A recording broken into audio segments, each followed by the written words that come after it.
computer. Welcome, everybody. My name is Mina Jane, and I'm the director of the Ashland Public Library. And I can't even tell you how excited to be here for our panel on debut authors. And I'm going to be talking a little bit more about Jean Louise, Chelsea Banning, Laura Gao, Brian Kennedy, and Cece Tan in just a minute. But before I do, I want to say a couple things. One is I'd like to thank the Friends of the Ashland Public Library for supporting all of our programs. We couldn't do without them. You can buy signed book, buy book plate from Bank Square Books. I will put the link in the chat once we get started. And also, as I was mentioning to our authors, we've been able to collaborate with a bunch of libraries for this program. And as I had said earlier, when libraries work together, we just create magic. So I would like to welcome the patrons of Ashland, of course, but also Tewksbury, North Andover, Franklin, Topsfield, Manchester, Wakefield, Clinton, Norwood, Reading, Lincoln, Beverly, Norwell, and Randall. Thanks so much for being here from your own communities. And let us know where you're coming from. So, as you might know, we started this program because I saw a Twitter storm. I saw Chelsea Banning on Twitter just having a moment. And so I will have the authors introduce themselves, but I would like Chelsea to say a little bit about what happened there. Welcome, Chelsea. Hi, thank you for having me. Gosh, I don't even know what happened. I was just talking about how I was feeling after my book signing at a local bookshop, and I sent it off into the Twitterverse, and I didn't come back for about 8 or so hours, and I came back to an explosion of replies and comments and all kinds of things. So it was pretty crazy. Mm-hmm. So your first book had come out and you were going to be doing a book signing at a local bookstore, and 37 people had RSVP'd that they were going to come and only 2 showed up, which is correct. We've all been there, you know, it's horrible. But what you got were some of the world's most famous authors saying, I also had situations where the only person who came up to my table was somebody who was asking where the bathroom is. You know, yeah. Stephen King, Margaret Atwood, Jodi Picoult, Neil Gaiman, Flavor Flav. Oh my God. Like, who are you? So when I saw that, I was like, this is amazing. This is amazing, but it was also, there was a double-edged sword there. Can you talk about that for a second? Yeah, I mean, it was definitely crazy and very overwhelming with all of the replies and everything. And it was very humbling to see that all these big time writers were still supporting small time writers and giving encouragement. And what was really nice was it got out of the writing community, because we know the writing community is so very supportive, but because people like Flavor Flav and Henry Winkler and Sean Cassidy started replying, other people got to see it. And so it just kept going from there, because they're like, oh, look how supportive everybody's being. And we're like, yeah, this is how it is in the writing community. We're very supportive of each other. So yeah.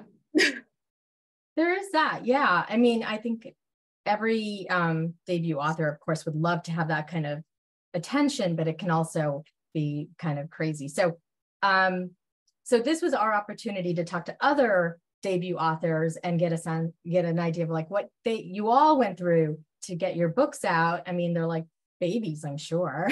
And you know, the pain of that, but also the joy of it. So I'm going to just go around and ask you really quickly to tell us a little bit about yourself and your debut book. So Jean, would you like to tell us a little bit about yourself? Yeah, my name is Jean Louise. I was born in Cleveland, but right now I live in New York. And I have been writing for a long time, but my debut just came out in January, on January 10th. And I like to just mention that I thank my cat in my book, and without her, I would not be here. So thank you, Martha. She might make an appearance later, but we'll see. Mm-hmm. And this is my book, Waking Fire. And it's a fantasy for teens, is that correct? Yeah, it's a YA fantasy, and follows the protagonist. Her name is Naira, and some monsters invade her village, and it's up to her to get them out and protect her family and save the day. So it's very high energy, very action-packed kind of story. So if you're into that, I think you would enjoy this book. Who wouldn't be enjoy that? Laura, your first book was Messy Roots, right behind you. And graphic novel, I love it. Tell us a little bit about yourself and your book. Thank you so much. Yes, hey everyone. This is my book in the background here, Messy Roots. My name is Laura Gao. I am a graphic novelist, both as an illustrator and a author. This is my debut book, and I started this book in 2020 when it first came off as also a viral tweet that started off as just a very short webcomic I had created just for myself as a way of expressing my feelings about COVID and also my hometown, which is Wuhan. And that is where I was born and like grew up as a young child before I immigrated to the US. And then after it went viral, it just got a lot of attention and kind of blossomed into this book that I debuted in 2022. But yeah, outside of writing and drawing, I also love to kind of like, I am in Taiwan right now, and biking, and let's kind of keep tabs on everything book art related. Thank you. Yeah, so Laura is coming to us from Taiwan. So if we have any connectivity issues, that's what's happening. Brian, how about you? Hey, my name is Brian Kennedy. I grew up in Minnesota, but have lived in New York since my mid-20s, I think, so a while now. My debut book came out last year as well, a little bit country. It's about two boys who work at a country music theme park, and it was kind of inspired by Dolly Parton, and she has a theme park called Dollywood, if you're familiar with that. And in the book, one boy wants to be country music's biggest gay superstar, and the other hates country music because he thinks it ruined his family's life because his grandmother was a country singer. So of course it's a rom-com, so they meet and, you know, sparks fly, opposites attract. And I've wanted to be a writer. I mean, I've always enjoyed writing. I think in my mid-30s, for some reason, I never thought like writing a book for me was possible. It just didn't seem like something I would actually do. And then in my mid-30s, I was like, you know what? I'm going to take some classes. I'm going to go for this. And my book came out when I was 41. So it's been a long journey, but it's been really rewarding this last year to reach that milestone. Mm-hmm. Congratulations. Thank you. Cece? Hi, my name is Cece Tian. I was born in China and grew up in the Midwest. I now live on Long Island, just outside of New York City. And my debut novel, This Place Is Still Beautiful, I don't have it to hold up, so I'm just going to send the Goodreads link in the chat for people who are interested. It Thank you, Brian. came out in June of 2022, and it's about two sisters, Margaret and Annalie, who are half Chinese and half white. And one of the sisters, Margaret, she's older, she's she's non-white passing, whereas the younger sister, Annalie, is white passing. They both grew up in a small town in the Midwest, like I did. And at the beginning of the book, their house gets vandalized with a racial slur.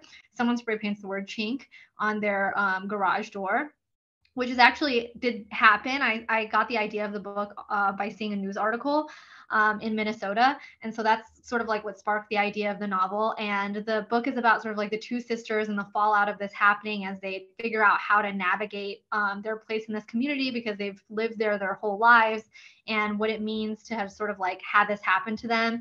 And they both react to the incident in really different ways. And so not only are they sort of like reacting to how to deal with it in the community, they're sort of also reacting off each other and the divergent opinions in their own family about whether they should be like loud and vocal about this or sort of just like move on with their lives.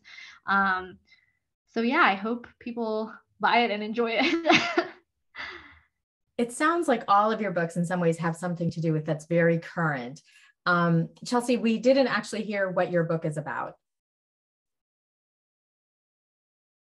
So mine is of Crowns and Legends, and mine is a fantasy story about King Arthur's children. It takes place 20 years after King Arthur has died, and it's their kind of story of coming to terms with living in his shadow, not living in his shadow, and their own battles to fight. So,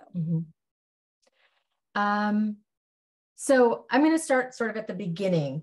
What was the first step for you in becoming published? And I'm going to start with Laura with this one.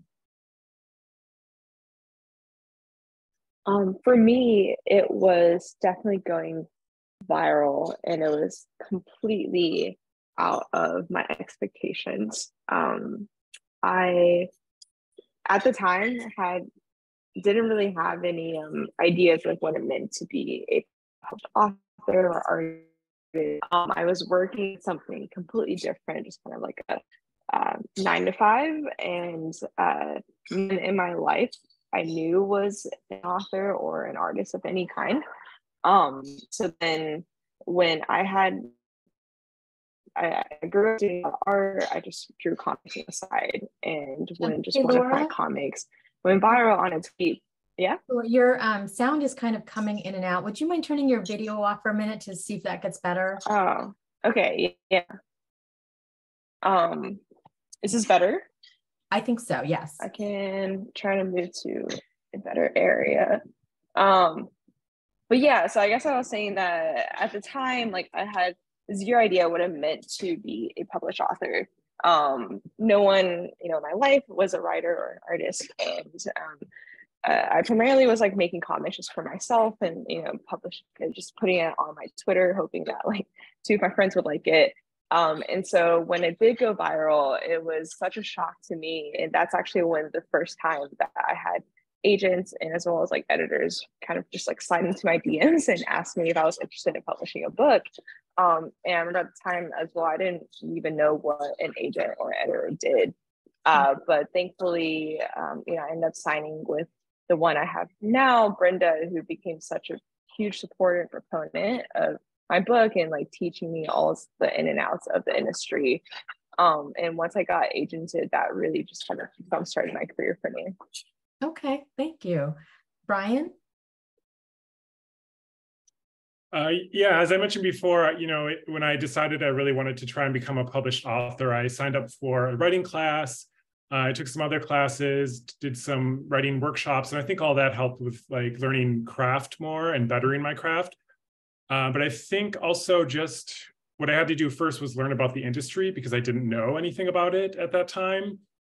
And a lot of that I didn't even have to learn from a class. I learned a lot on Twitter, finding other writer friends and learning from them. There's a lot of great resources and websites that you can go to sort of learn like how to write a query letter, how to get an agent, what your agent does for you, what the publisher does. So sort of just like learning a lot of that on my own, I think is where I started to eventually then get an agent who sold my book to a publisher. Okay, so research was key. Cece? I had always wanted to be published. So I wanted to be like an author when I was very young, and had always written through my teens. Although when I was a teen, I think I was writing like more fan fiction, and I started writing more original fiction like after I turned 18. I really remember writing more original fiction when I started college. However, my parents told me that being an author was not a real career path and that I should do something more lucrative. So as my day job, I went to law school, and I'm a lawyer at YouTube. But I had always written through college, and I'd written through law school and all of my legal jobs. And I sort of like like Brian, figured out how to navigate the publishing industry through just resources on the internet. I read a lot of blogs back in the 2000s when it was like Twitter was not as much of a thing, but a lot of people who were interested in writing had blogs and sort of like blogged about what the publishing process was like. A lot of agents had their own blogs. And so like that's how I sort of figured out the process of, oh, you have to get an agent before you can start like submitting to publishing houses and what all the different publishing houses were. And I had written a couple of original novels through my 20s and had sought representation from agents, but had just never actually gotten one who had offered representation for a while. And then finally with this book, I think it was like, I started querying, I finished it in 2020 and I started querying, and that was like during the pandemic. It was like after George Floyd. It happened to be a fairly topical issue at the time, like all of the different discussions people were having about race in America, and like it hit the market essentially at a time where people wanted to read something like this. So I signed with an agent about a month after I started looking for an agent. Like I had offers of representation very quickly. And then we also very quickly went on submission to editors. And like between when I started looking for an agent, which I think was in May, the book sold at auction at the end of July. So it was like fairly quick, I would say, for most people's experience, but it was also after like years and years and years of querying agents beforehand and not having any luck. So yeah. Oh, that's fascinating. And I will have a follow-up question about that in a minute. Chelsea, how about you? What was your road?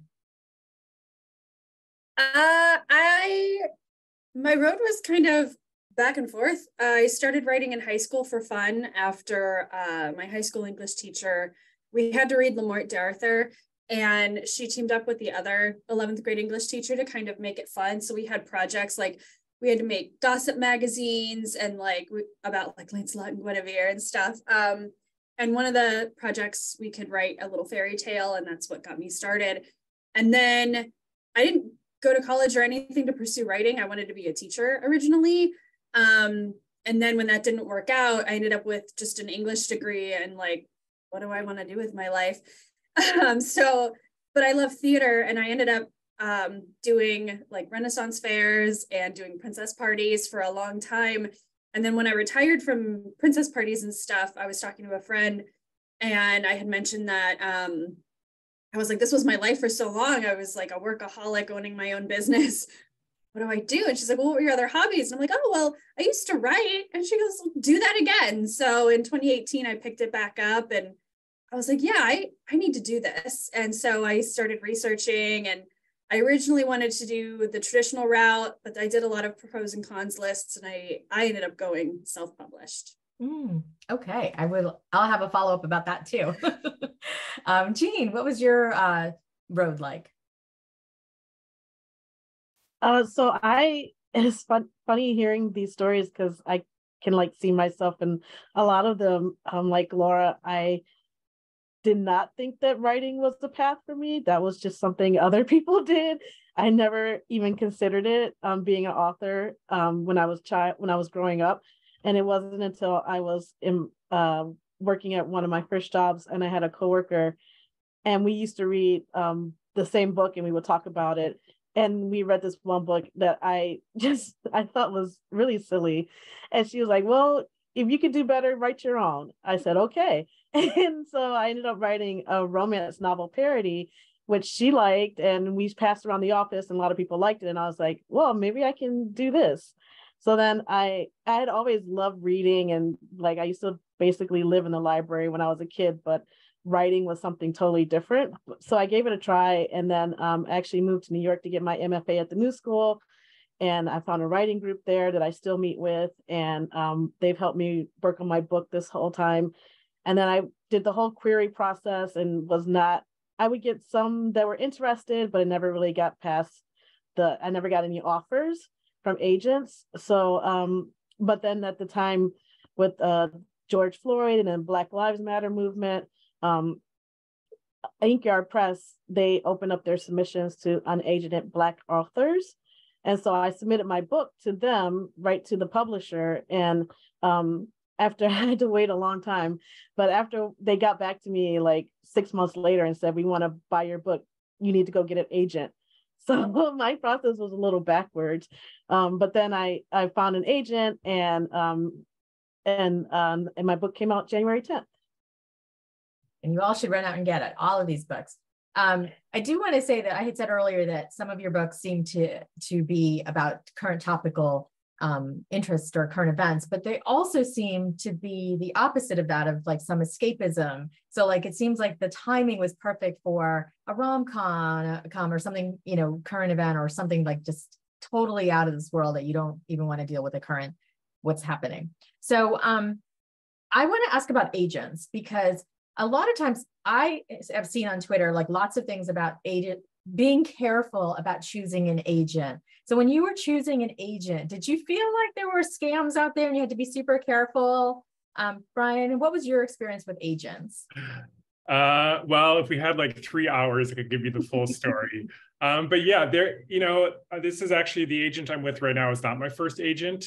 I did sign with another agent previously that when I met with her, there were some red flags. And in my head, I knew they were red flags, but it's so hard after like all that time of like sending out queries and getting rejection after rejection. When someone finally says yes to you, like that's the only thing your brain wants to hear. So I sort of like ignored some of those red flags and said, well, maybe it'll work out, or maybe this is a good, if this agent can sell my book to a publisher, I can find a different agent later, which was not the right thing to say to myself. But because in the end, she didn't sell my book. She never even sent it out to publishers because I just wasn't a priority for her, which I kind of like, that was one of the feelings I had going into the relationship. So yeah, I would say for agents, number one, listen to the red flags. Again, there's a lot of information online about like what an agent does for you, but even like once you get an offer representation, you should have a conversation with them. You should have a conversation with their other clients to really get a feel for it. You should make sure the style of communication between you works, and you really have a conversation about that, which is all things I did not do with this first agent. But then when I had the agent I have now, I did all of that. And it's worked out really well in my favor. So, and I see someone is asking the red flags. I mean, for me, there's a lot. And again, you can find a lot of this discussion online. There's websites that like Query Tracker that sort of list agents, and people can put sort of their experience with them. But for me, it was just, there was a communication issue where I would email her and like not hear back from weeks, even after like follow-up emails. Like that was clearly a sign. Agents who want to charge you money before you sign with them, like agents don't charge money. They get money when they sell your book. So there's a lot of things to look out for. But again, you can find most of those talked about online. I'm really curious about the fact that you had one and you were able to, you just fire them, just say, this is it, it's not working? Actually, she moved to a different agency and didn't take me with her, which at the time was I was like, in my mind, we were already done. I was already writing a new manuscript that I was planning to query to other agents once I left her. So it had sort of a natural end, but yeah. Yes, people do leave their agents. And sometimes it's, it works out, where they're not, it's not a bad thing. It's just like, this isn't working. We both need to move on. And it can still be very professional. Cece, how about you? What was your, how did you get an agent? And I'm actually, I have to ask this first, because I don't know if I'm the only one that has this question, but when you're querying, does that mean you're looking for an agent or you're looking for a publisher? I can answer that question. I'll also answer the red flags question. So querying means you're looking for an agent. Usually when people say when you're going and looking for an editor with your agent, that's usually called going on submission, I guess, in the industry. So querying typically means looking for an agent. Going on submission means looking for an editor. So if you hear people say that, that's generally what they mean. I was choosing between two agents, both of actually whom now work at my agency. So the agent that I declined was originally at a different agency, and now he's actually at my agency also doing like kid stuff. And so it's great, and it all was wonderful. And I'm still with my first agent that I queried for. And essentially once I started getting, I didn't send out that many query letters. Like I said, I think it was just like a very topical time to be looking for representation. And so I had people will talk about different strategies around querying. Like usually people will send out like a batch of like 6 queries or 6 to 10 queries and then see if they get any feedback.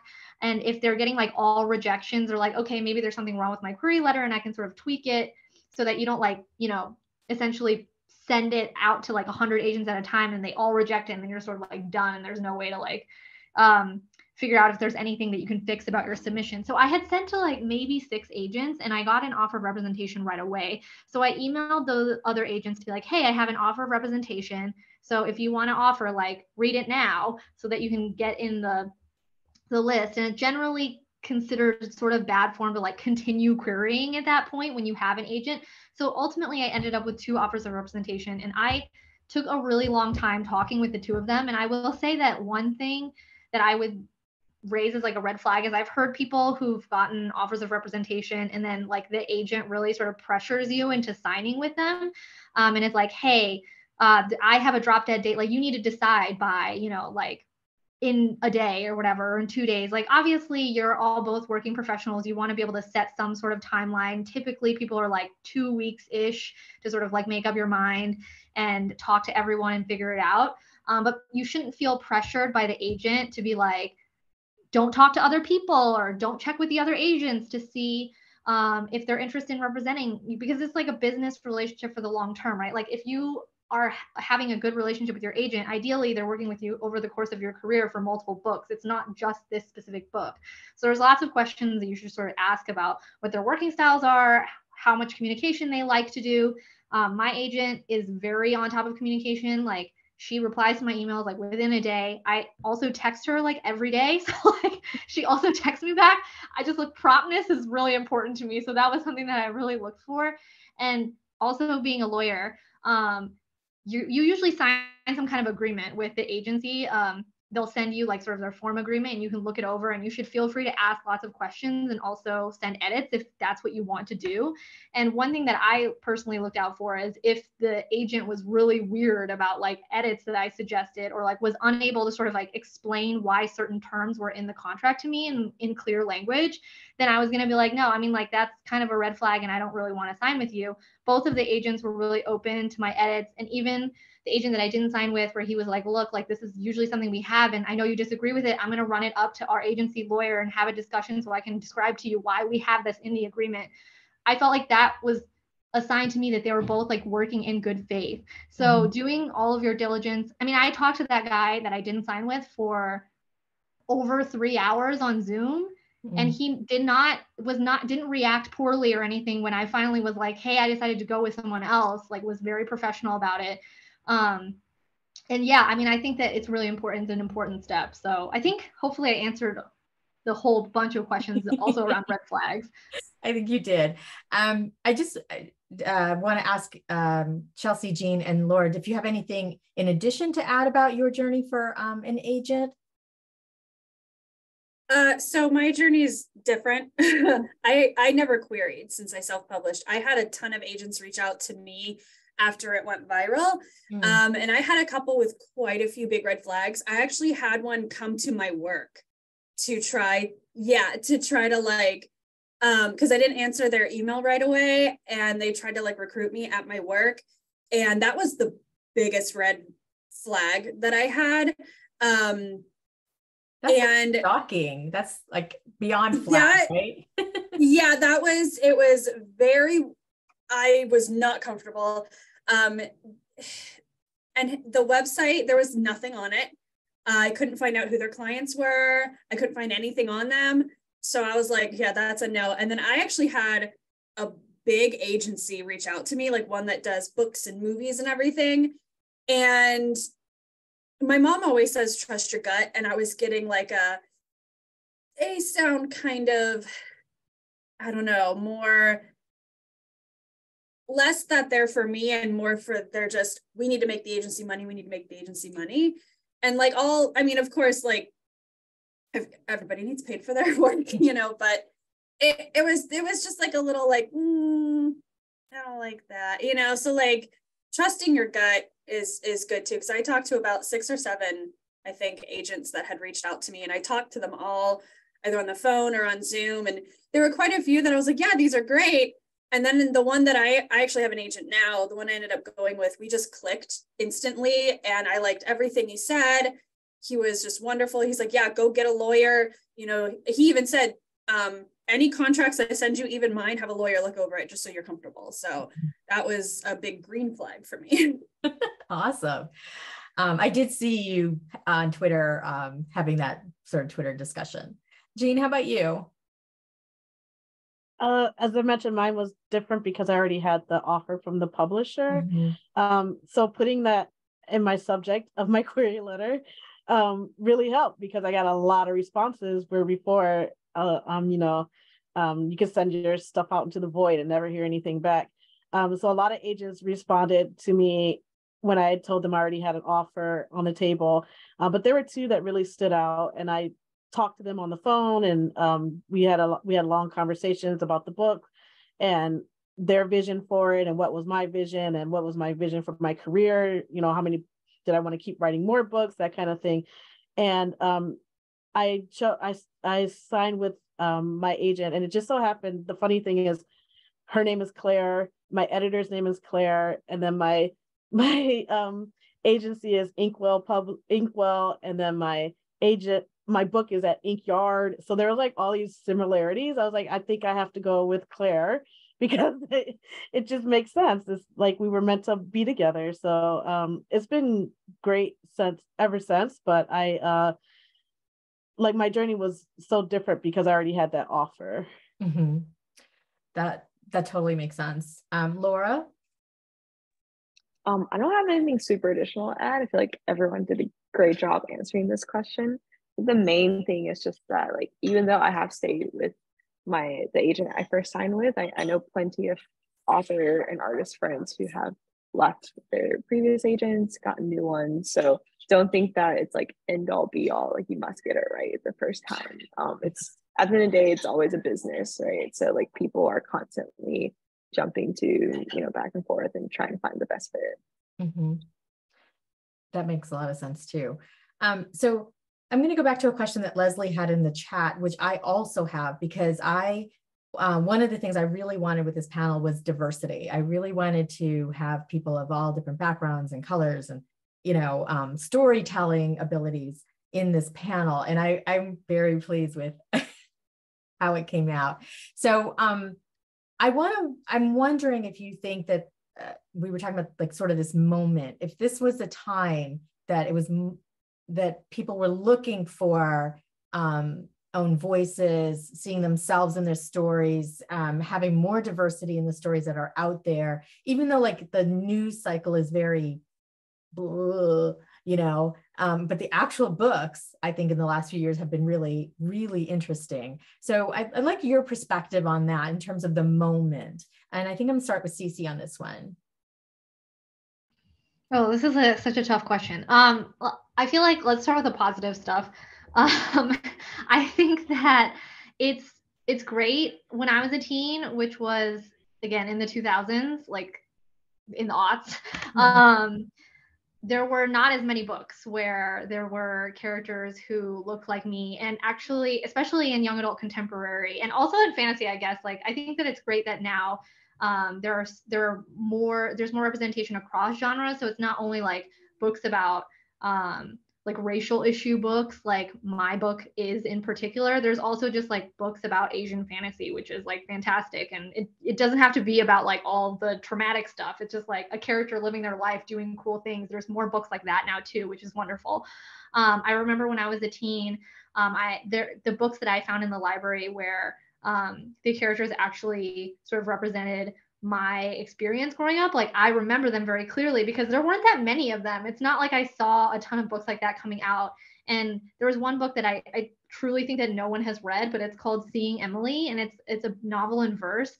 And it was about a girl who was a Chinese American girl. Her parents owned a restaurant, and she was sort of like going through the awkwardness of growing up in a fairly white place. And she was like dating this white guy, and he was kind of like, exoticizing her in a lot of ways, and she didn't really know how to deal with it, because on one hand she really like liked the attention and was like, I want to have a boyfriend, but on the other hand it was like, this guy like obviously doesn't see me as me, he sort of sees me as this like archetype, and it's really uncomfortable. And like, I had never read a book with issues like that. And that was like so cool to me when I saw that, and sticks to me in my mind, even now. And I think it's so great that there's like more books like that that are coming out. On the other hand, I do feel like publishing as an industry continues to be extremely undiverse. And I feel like the support in the books that are selected still continue to reflect that. And we can sort of see that with the contract negotiations around Harper, and the fact that like the industry just, if you look at the breakdown, it's like the people who they're bringing in like a lot of diverse people at the bottom as well, and those people don't rise to the top. If you look at like the leadership in publishing, it's still like overwhelmingly white, in many cases overwhelmingly male, and I feel like it still depresses me to sort of like see that there's a lot more lip service now that's being paid toward the diversity in publishing and how much we care about that stuff, but there's still a lot of work to be done. And I hope that we see more of that in the future. And I think that it will continue to reflect more in the books, the types of books that are selected. And I hope that we continue the types of stories that make it into publishing are not like novelty items. I did sort of like struggle with the idea of kind of selling my book at a time when people cared about it. And then once the news cycle was over, it was like, oh, like people don't care about this anymore. So like there's not support for it. And like, people don't want to buy it anymore because it's not like topical to whatever's happening. Like that part of it, I did feel was like kind of discouraging. And I hope that it like going forward, like our books are not used as sort of like token matters for publishing to point to be like, hey, look at how woke we are. Yeah. But I do think that a lot of progress has been made since the past few decades, which is nice to see. So I'm going to go to Chelsea now, because you did self-publish, and I didn't know, like, how was that for you in terms of like the moment of bringing it forth, lots of interesting and diverse stories? Can you ask that question again? I didn't quite hear you. Oh, I was just saying that I'm sorry. Self-publishing, I'm rolling back around to that in terms of like being able to write the kind of story that you want to write that is either diverse or different or interesting in a way that we haven't seen before. Yeah, I'm seeing I follow a lot of indie authors like on TikTok and stuff, and I'm seeing a lot of people, especially people of color, say that they're going to self-publishing because it just doesn't get seen and they can write their stories. And like you guys said, a lot of the agents were kind of jumping on the current events and stuff. But, a lot of them just are like, no, that won't sell. And then all these authors are doing amazing self-publishing because those are the stories they want to see. So I think with everything that's happened the last couple of years, there's definitely a huge rise in self-publishing because people want their own stories told. Mm-hmm. I completely agree with that. Jean? My book came out at an interesting time. Well, I got my book offer at an interesting time because, as I mentioned, it was during when Black Lives Matter and after the George Floyd, all that happened. And so a lot of publishers were opening up they were, looking what they would say on their websites, and they were, and they were looking for own voices and Black voices and things like that. And that's what happened at Inkyard, is they were looking for, like as I mentioned, Black unagented authors. So it was a very difficult time, but there were some positive things that came out of it for some people.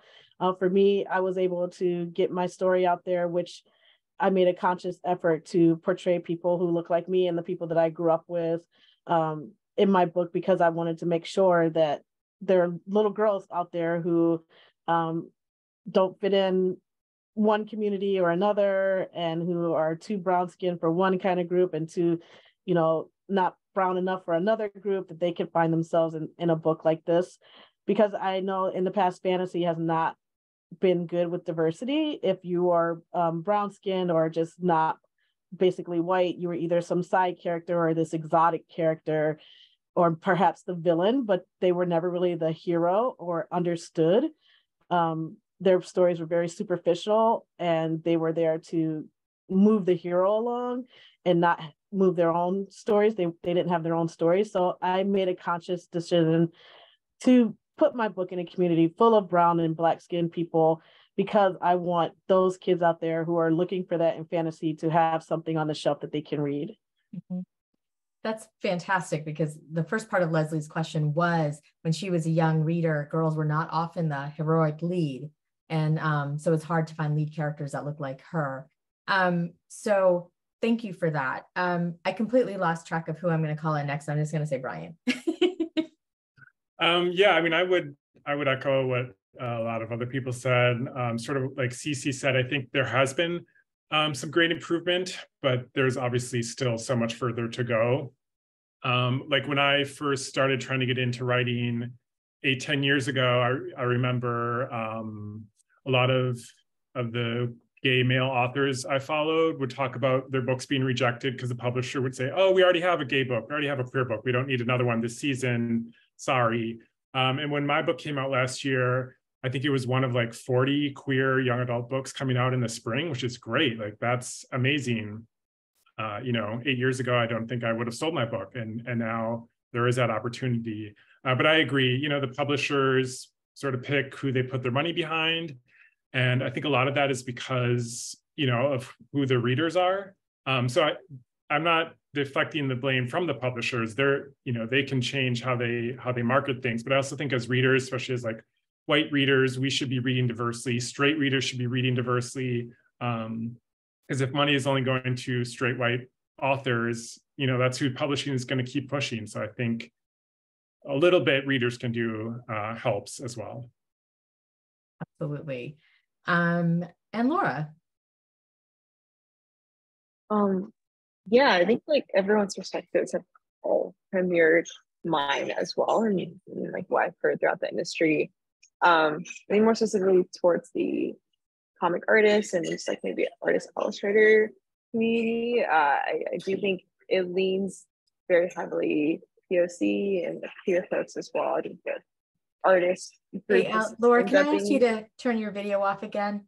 Oh, yeah. So in accordance to the comic artist and illustrator community, I think since that community leans very heavily POC and queer as well, I do think there has been a lot of advancement towards getting those people represented and put into getting their involvement in books, which is great. I think the only downside is a lot of times it becomes trend oriented, where if a specific book that's either like queer or like written by a person of color becomes really popular, then suddenly the industry wants like multiple copies of that. And so I think that's the main thing to kind of be aware of, is that it's hard to avoid the business of the industry. Of what people think is popular can really just be more of like an identity thing, right? So I think it's definitely looking up. There's a lot of opportunities, but a lot of things to be aware of. Mm-hmm. So true too. So Michelle says this is a helpful, inspiring discussion. She wants to know if there's anything that you wish you'd known about publishing before you actually got published. And I think I'm starting with Chelsea here.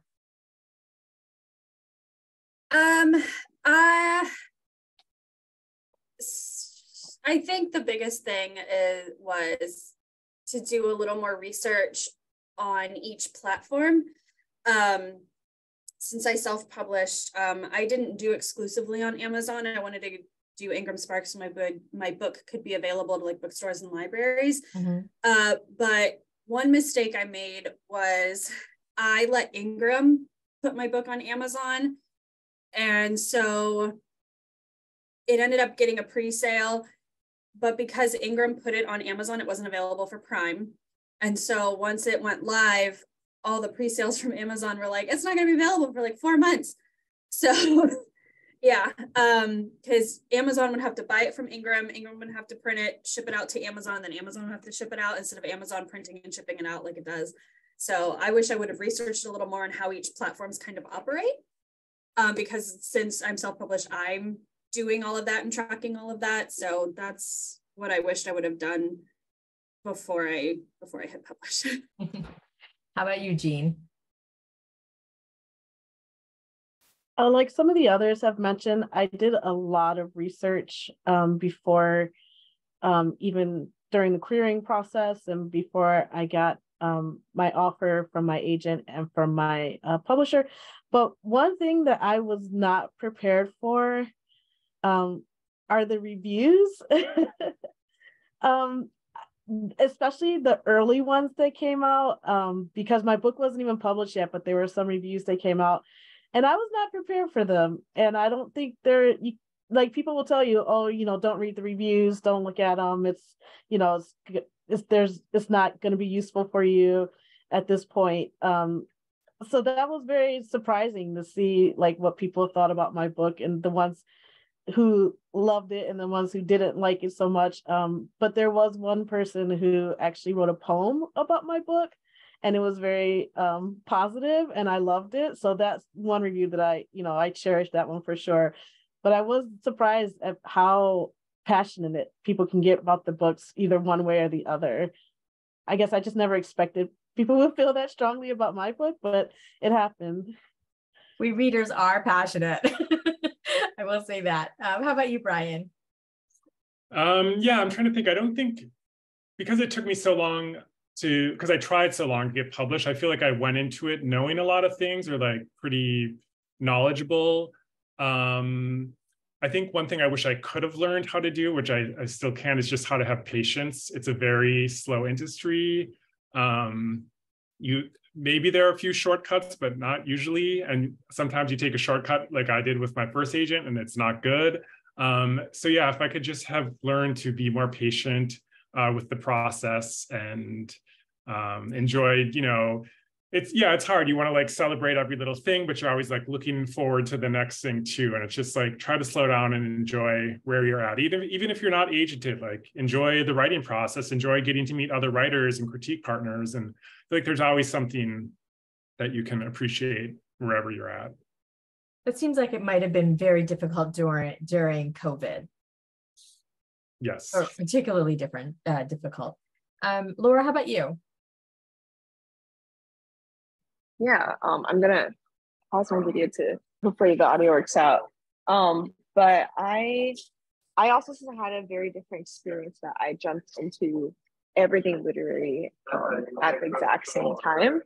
I think the things I wish I knew were, for one thing, just like keeping myself grounded. I was very fortunate that because I came in just like all of a sudden, that most of my friends were not in publishing and not authors or artists in any way, and that actually ended up helping that I got out of kind of the doom spiral a lot of times that publishing Twitter can be, or book Twitter can be.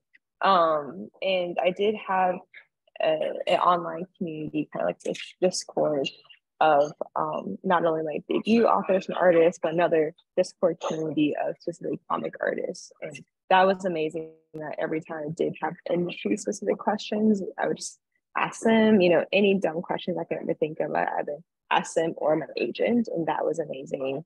But whenever I wanted to just kind of get out of that and like have it in the perspective of like what really, mattered in life. And I think it was helpful to like have that separation between what are industry people and then what are not industry people.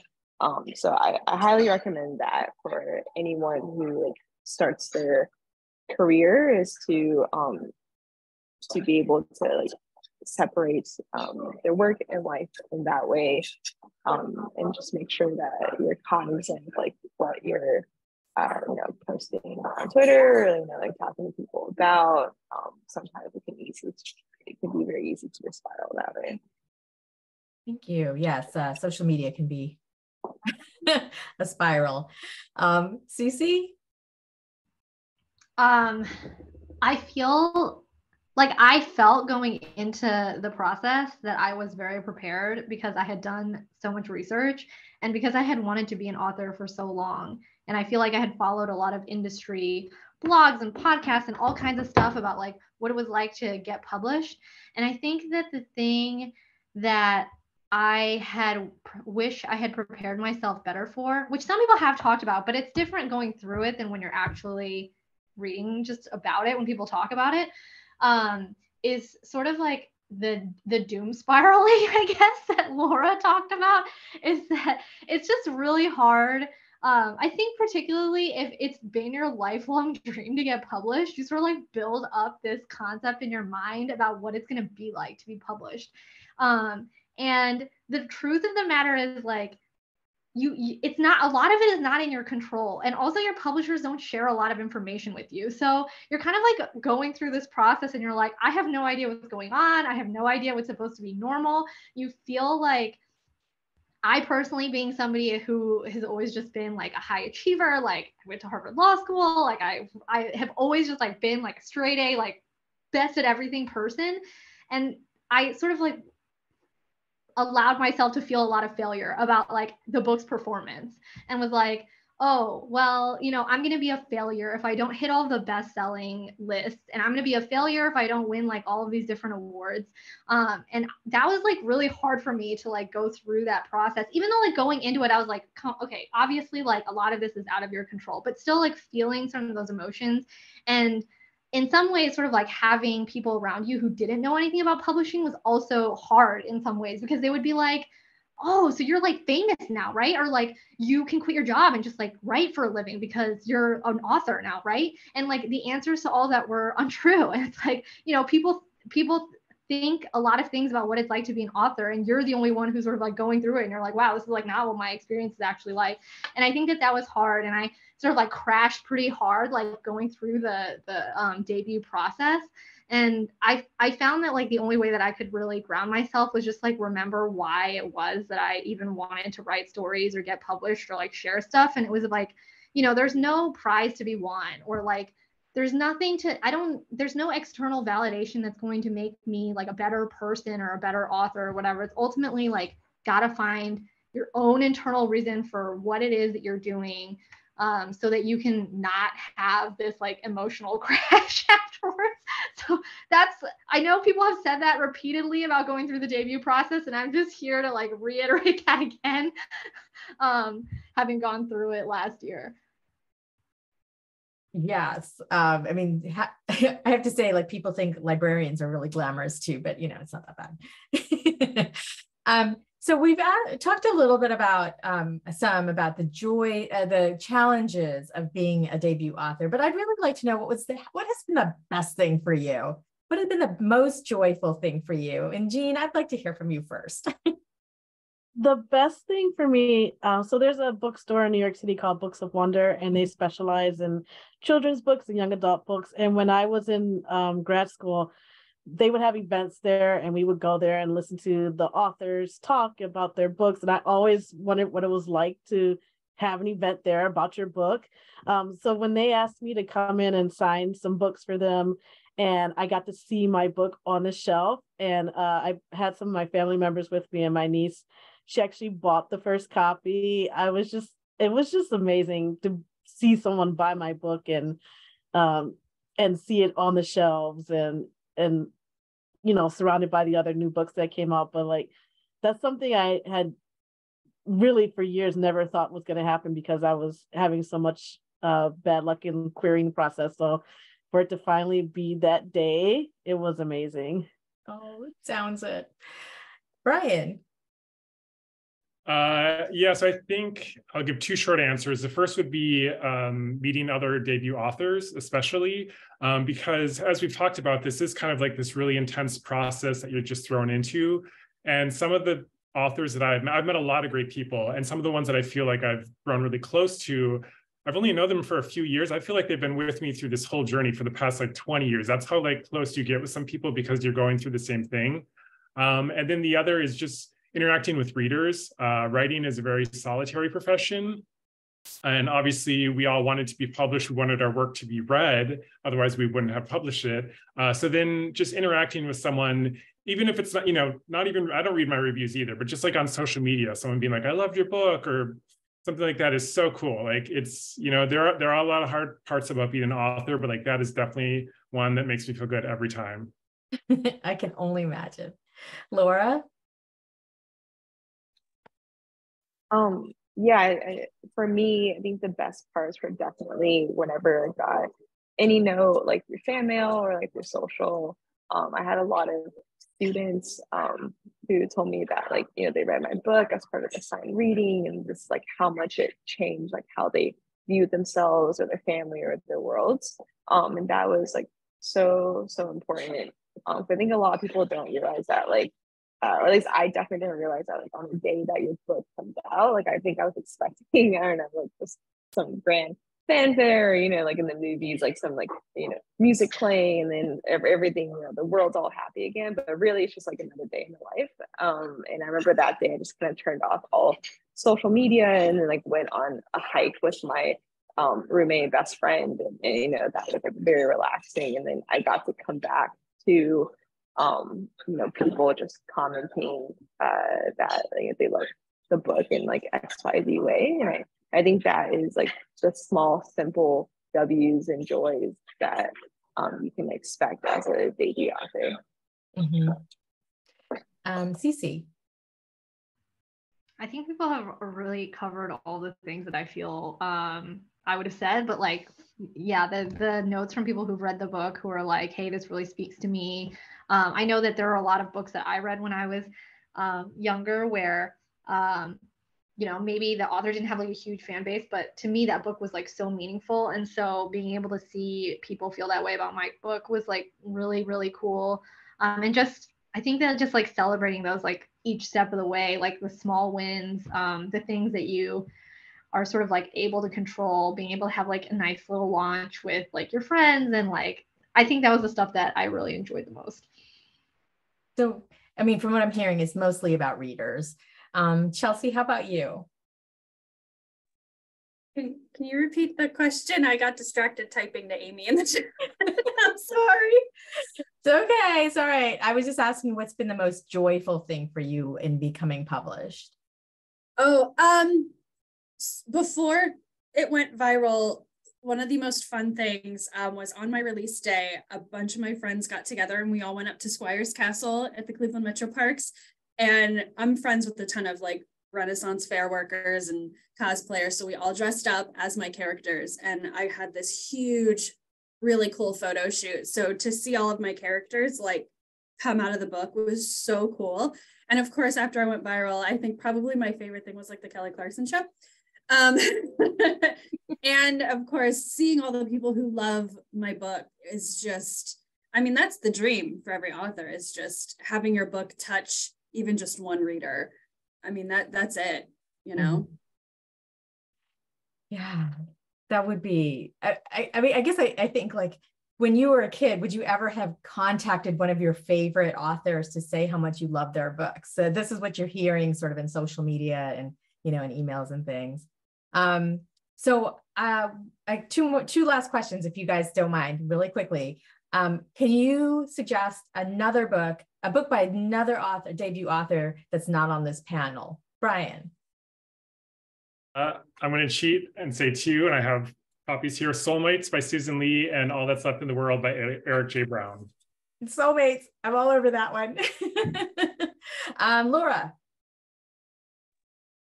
I'm gonna say one of my best comic artist friends, Deb Lee. Their graphic memoir debut is coming out next month, called In Limbo, and I'll put that in the chat too. Perfect, thank you. Cece. Oh man, I'm just gonna name the one that I read the most recently because there are so many that I would want to say, but it's called The Book Eaters by Sunyi Dean, and it's about like a secret line of people who eat books for sustenance instead of food, and it's like a surrealist fantasy, and I enjoyed that one. I would say I consume books, but eating them, I don't know. So a translation to a literal situation. Yeah. Cool. Chelsea? Okay, so I have two books too, because I can't choose. One from my friend Jason. This is Akathar's Greatest Trick. It's about a magician, kind of like in a Victorian-esque world where magic is banned. And then Queen and Conqueror by Isabel Olmo, which is about this woman whose husband dies and she ends up forcing the king who killed her husband into a marriage, and she's super cool. So awesome. If you guys wouldn't mind putting your recommendations in the chat, I will definitely send them out to everybody afterwards. Jean. So the book I've been keeping my eye on is called The Davenport, and it's about this Black middle class family, and it's kind of like, I guess, like a Bridgerton type vibe, but it takes place in the 1910s. So I love historical fiction, so I'm really interested to see this story play out. Oh, awesome. That does sound good. I love Bridgerton. So, and last question, what is up next for you, Laura? I'm currently working on my second graphic novel, also with HarperCollins, so be on the lookout for that. Do you have any ETA or? Hopefully next year. Next year. Okay. Cece? I just turned in a draft of my second book. I'm so happy. And it's about family secrets. It's about a girl who her brothers died of a drug overdose, and her family is keeping it from her grandmother in China because her grandmother is also very close to passing away. It's sort of like a reverse Farewell situation for people who have seen the movie The Farewell. And I think it's going to come out next year, but it probably depends on how much work my editor thinks needs to be done on it. So TBD. We didn't get to talk about editors. Maybe we'll have to do a take two on this panel. Chelsea? I'm currently working on book 2 in my series, and my book's actually out on submission because I've gotten a lot of foreign press requests and translations, and that's out of my wheelhouse. So my agent has my book on submission. I'm so new. Awesome. Jean? I'm currently working on the sequel to Waking Fire, so that'll be coming out in 2024. Excellent. Awesome. And Brian? My second book, I just finished editing with my editor, finally, after many rounds of revision. So it will be coming out early 2024. And I don't think I'm supposed to say much about it yet, but if my first book was a love letter to country music, my second one is my love letter to musical theater. Oh. You can tell we're all so excited about that. I actually lied. I have one last question. You can just give me a thumbs up or a thumbs down. Are any of your books being optioned for TV or movies? We'll be working. Oh, Laura did that. Okay, cool. All right.